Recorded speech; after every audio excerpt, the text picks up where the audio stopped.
స్వామి హనుమ రామాయణంలో శిశుపావృక్షం మీద కూర్చుని సీతమ్మని చూసి అప్పటి వరకు పరమ రామభక్తుడైన సీతమ్మని చూడలేదు.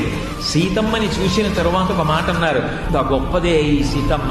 3 లోకములలో ఉన్నటువంటి వైభవం అంతా తక్కెట్లో ఒక పక్కన పెట్టి సీతమ్మని ఒక పక్కన పెడితే ఆఖరికి 16వ వంతు వైభవం సీతమ్మతో సరిపోదు. ఇంత మహాపతివ్రత.